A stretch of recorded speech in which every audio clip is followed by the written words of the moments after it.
Hello friends, welcome to சமையல் சம்பவம். சமையல் சம்பவம் சேனல் பார்த்துட்டு இருக்க எல்லாருக்கும் இனிய உங்கள் நல்வாழ்த்துகள்.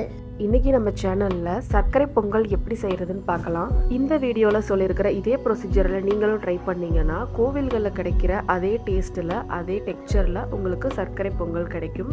இப்போ வாங்க இது எப்படி செய்யறதுன்னு பார்க்கலாம். இந்த சர்க்கரை பொங்கல் செய்யறதுக்கு தேவையான பொருட்கள் என்னென்னு பார்த்துடலாம். 1/4 கிலோ அளவு பச்சரிசி, 1/4 கிலோவுக்கு 1/2 கிலோ வெல்லம் சரியா இருக்கும். அதை இந்த மாதிரி சின்ன சின்னதாக தட்டி வச்சிருக்கேன்.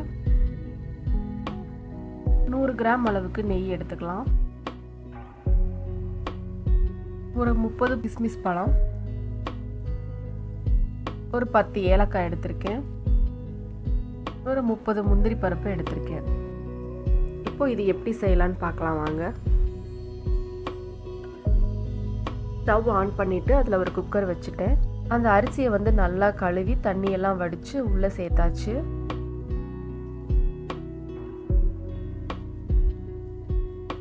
இந்த அரிசி வந்து 1 டம்ளர் இருந்துச்சு. இதுக்கு நான் வந்து 4 டம்ளர் தண்ணி ஊற்ற போகிறேன். அப்போ தான் அளவு சரியாக இருக்கும். குக்கரை மூடி வச்சு ஒரு 2-3 விசில் வரட்டும். இப்போது சைடில் வந்து நான் பாகு காய்ச்ச போகிறேன்.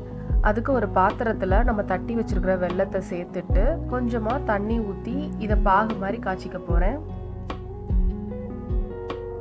ஒரு 100 ml தண்ணி நான் இதுக்கு சேர்க்குறேன்.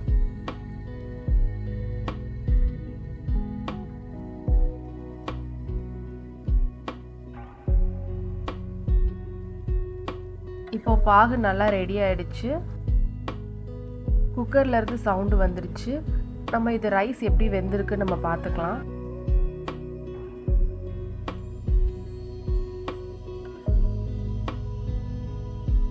நல்லா கொலையா வெந்திருக்கு. இந்த டெக்ஸ்சர் இப்போ நம்மளுக்கு கரெக்டாக இருக்கு. இந்த அளவு வந்து வேக வச்சுக்கணும். லைட்டாக ஸ்மாஷ் பண்ணிக்கோங்க. இதில் நம்ம காய்ச்சி வச்சிருக்கிற பாகை வந்து இருத்து எடுத்துக்க போகிறோம். அப்போ தான் டஸ்ட் ஏதாவது இருந்தால் கூட அந்த ஜல்லடையிலே நின்றுக்கும்.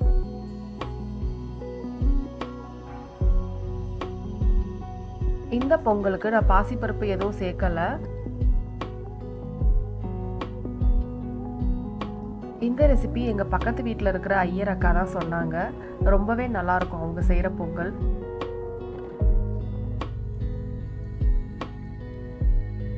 இந்த ஸ்டேஜில் நம்ம தட்டி வச்சிருக்கிற ஏலக்காயை உள்ளே சேர்த்துக்கலாம்.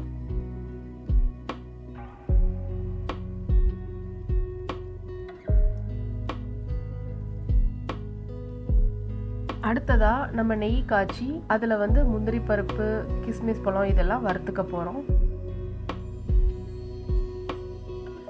நெய் சூடாயிடுச்சு. இதில் நான் முந்திரி பருப்பு சேர்த்து வறுத்துக்க போகிறேன். அடுத்ததா கிஸ்மிஸ் பழம் அதையும் உள்ளே சேர்த்து வறுத்துக்கலாம்.